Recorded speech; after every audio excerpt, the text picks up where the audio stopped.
¿Y la inclusión de la poesía? ¿Partes de un ensayo? ¿Haces novela e introduces poesía? Me imagino que estás sumamente pleno, ¿no? Con esta obra. Bueno, lo que ocurrió allí fue que mm, yo quería que hubiera un cambio de tono y de lenguaje de una novela a la otra. Yo no quería hacer la misma novela 3 veces. Y entonces Ursúa es una biografía de corte clásico en la que quien habla es un narrador de tipo europeo, ¿no? Es la biografía de un hombre contada por su amigo. El segundo libro, El País de la Canela, es una autobiografía. El personaje ya no está hablando de Ursúa, sino que está hablando de sí mismo.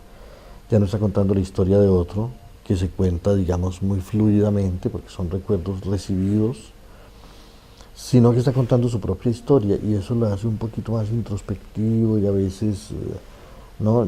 Está más marcado por sus estados de ánimo. Pero yo quería que, si bien en la primera novela hablaba un español, o alguien que se cree español, y en la segunda novela hablaba un mestizo, o alguien que acaba de descubrir que es un mestizo, acaba de aceptar que su madre es una india, cosa que no aceptaba al comienzo, quería que en la tercera novela se sintiera de algún modo el mundo americano, el mundo indígena. Pero no podía poner a este personaje a ser el vocero de ese mundo indígena, porque él es apenas alguien que presiente que hay algo de indio en él, pero que no sabe tampoco darle nombre.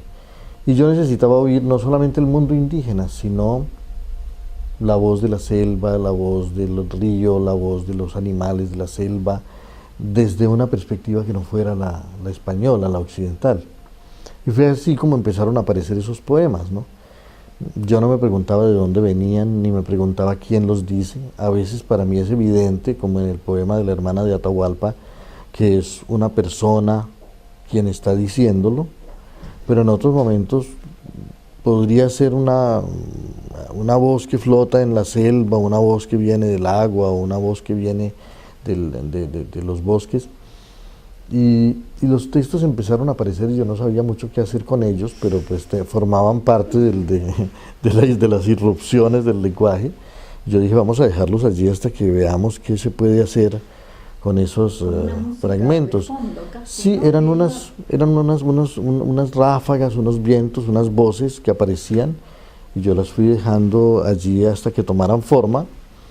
Y cuando ya vi que tomaban forma y que iban acompasando de alguna manera los capítulos, las fui organizando como entre capítulo y capítulo, porque no las quería interpolar tampoco en el relato, ¿no? Dejarlas un poquito al margen del relato, pero ¿no? Y entonces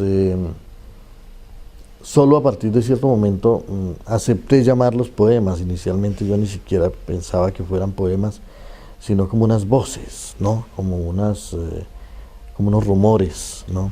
Dicen cosas temibles los vientos en los nichos de piedra. El cóndor alza vuelo y se tropieza con las ramas bajas. Los niños de repente tienen rostros de ancianos.